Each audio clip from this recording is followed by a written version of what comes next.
Welcome back to another BobBlast. Hi, I'm Bob Burridge, and this one is about a basic brush lesson. You know, I'm about to go out and do all of my workshops for the beginning of the year, and I get a lot of questions about what kind of brushes to bring. Let me just show you some of the brushes that I have. This is what I'm using right now in my own studio. Big, flat, wide brushes. They hold a lot of paint. And some badger brushes. These are the synthetic hair. They almost look like sables, but they're not. They hold a lot of water.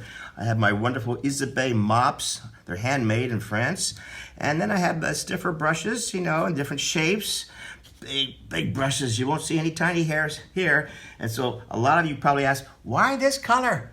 Why do you have this on your brushes? Between you and me, so I can find them in the studio. So let's take a look at some of the brushes. So I'm here in my studio, here at my table, with all my brushes. What I'm going to show you is what I use my brushes for. I'll do a little bit of painting technique. It's not really going to be a paint lesson, but it's mostly showing you the tools that I use and how I use them in my studio. And I love oil paints and watercolors and acrylics. I'm a painter, so I have different brushes for different ones. You know, you have the natural hair brushes. They're for your watercolors because they're natural, because they're hollow, which means they hold a whole lot of water, and that's what watercolors love, all that juicy water, right? And then the other kind, which are synthetic, and that means that they're more of a springy look to them.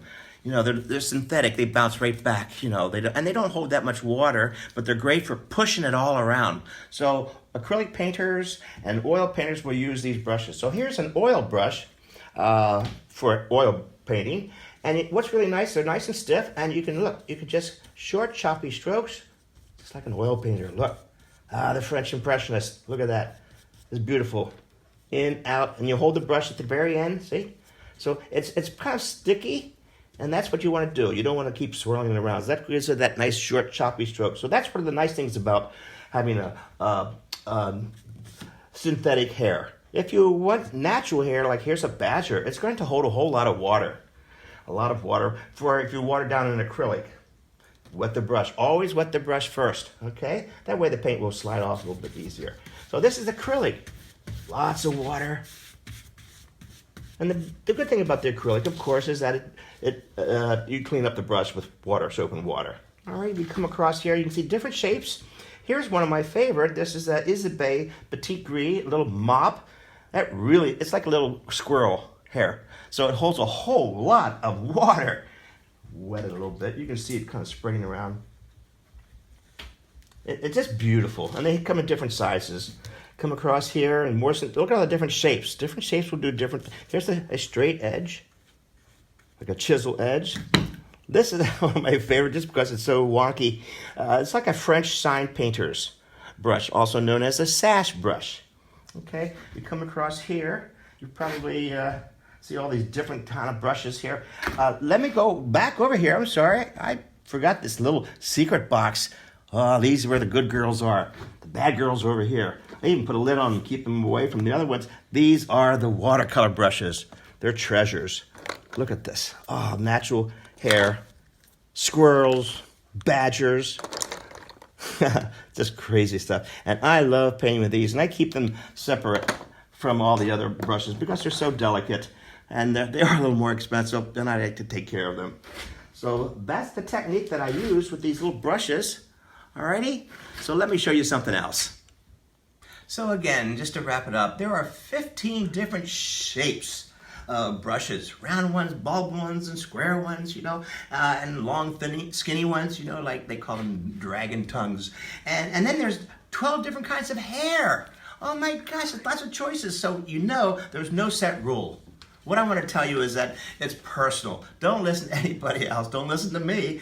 And you pick the ones you want to use, and if it fits your needs. In fact, I go to the art store and actually pick up the brushes. I have to feel them and see them and connect them. You know, one number 7 is not the same as another person's number 7 brush. So I like to get into the store and feel it because it is personal. It's something I'm going to be holding, you know, all day long in the studio, which is kind of exciting. So here's a little tip right here. You know, a lot of you like to store your brushes in coffee cans, and they always fall over. So take 3 coffee cans, tape them together. That little sucker's never going to fall over. I don't really display my brushes this way, but you can see it holds a whole lot. One more thing, Here in the studio, great brush cleaner, all kinds of brush cleaners, right, at the art store. This happens to be Murphy's oil soap that I get at the hardware store. And especially what I like about this is it puts the natural lanolin, the vegetable oil, back into the brush. Okay, and especially also if I forgot to clean the brush and it's rock hard, bing, bing, bing, and I said, oh no, I forgot to clean it, rock hard. So if you soak it overnight in this, it will be better than brand new the next morning. It works. I always forget to clean my brushes. I'm usually tired at the end of the day and I forget to clean the brush, and especially the oil brushes that dry. Acrylics works perfect, okay? And so, you know, I love to paint with big brushes. You get the paint done a whole lot faster. One of the things you won't see me use is a brush this size. Oh my gosh, you'll poke your eye out with that thing. Hey, thanks for watching and I'll see you on the next BobBlast. Hey, it's me again. Hey, I just wanted to tell you about some workshops that are coming up right away.